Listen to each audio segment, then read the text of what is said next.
Hi, have you ever worked for somebody who made work enjoyable and perhaps made you dread coming to work every day?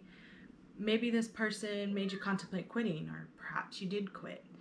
Coming from the military, I can tell you that I've worked for good leaders and I've worked for bad leaders. Now, it's pretty easy to spot a bad leader, but what I want to talk about today are what are good leaders? What makes a good leader? What qualities do they possess? Many people are under the misconception that good leaders are simply those who are put in a position of authority. However, that's not the case. Good leaders can be made, and good leaders always strive to learn and do better. Now, today I want to talk about 5 basic characteristics about what makes a good leader. The first being flexibility. As good leaders, we always want to be proactive, which means we have a plan, we set a standard, we set goals. However, what also makes a good leader is being able to be reactive. That means not falling under pressure and being able to think on your feet and be able to fix a problem because, let's face it, not all plans go according to plan. Ensuring to achieve set goals while protecting the job safety of workers and the workplace is being able to be flexible as a good leader. The second quality of good leaders is going to be good communication.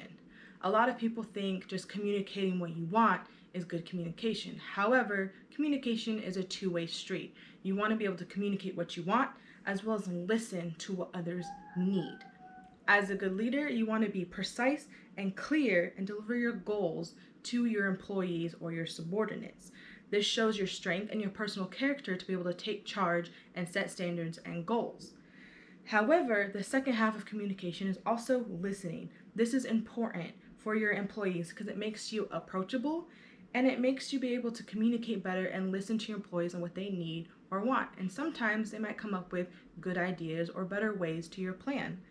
And this makes you a well-rounded good leader. Thirdly, what we're going to talk about is going to be a tri-group of quality of leadership. And this is going to come with courage, tenacity, and patience. As a good leader, you have to have the courage to be able to stand alone in front of others and be able to deliver and set forth standards, whether that's good or bad. You have to be able to provide constructive criticism and feedback, even of unpopular beliefs or opinions. You have to be able to give good news as well as the bad news. People don't want the leader who just wants to be your friend. They want the leader who will still hold them accountable and can be respectable as well. But you also have to have the tenacity to be able not to succumb to pressure. You can be approachable and likable, but you still have to set forth, again, those standards and be respectable while being held accountable, which means not giving in to either people you like at work, your friends, or succumbing to that peer pressure. You also have to be able to be patient. As leaders, we're put into a position because of our knowledge, because of our skill sets. And that means not everybody is quite where we are. As a good leader, you also have to be able to be a mentor and have a mentorship with your employees. That means being patient with them. Even though you may know how to do something, you have to be able to let others have trial and error and learn for themselves and teach them and be patient with them, because this gives you good, well-rounded employees who can be trusted, held accountable, and set apart from everybody else, and gives you a strong team. The fourth quality of leadership is going to be humility and presence. This goes back to talking about being a leader who is knowledgeable, being a leader because of your work ethic. Even though that's the position that you're put in, you still have to be humble enough to be able to not talk down to your employees, not feel like you know everything, because as a good leader, we know we always have room to grow and that we don't know everything. We always are learning, no matter who it's from. From the person that started at day one to your peers, you are still constantly learning.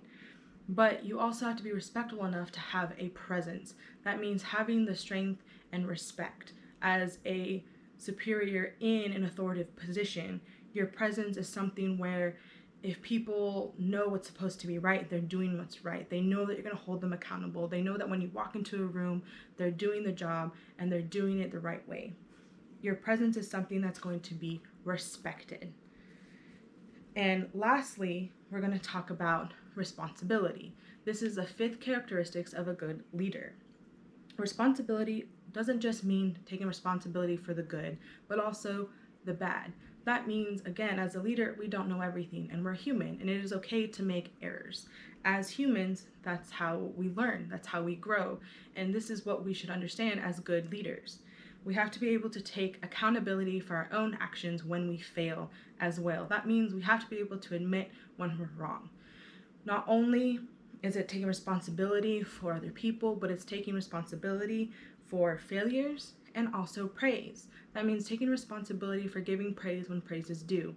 Everybody wants to work harder when they know that their work is being recognized. That gives good morale, that gives good feedback, and a good teamwork.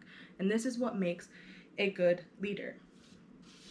What makes a good leader is going to exhibit moral and ethical courage, as well as setting an example for your subordinates to follow. There's just these 5 basic settings that is a standard to grow from as a good leader.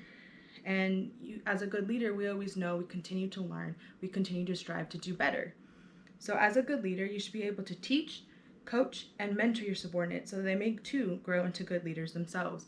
And they are going to be a reflection of your leadership. Thank you.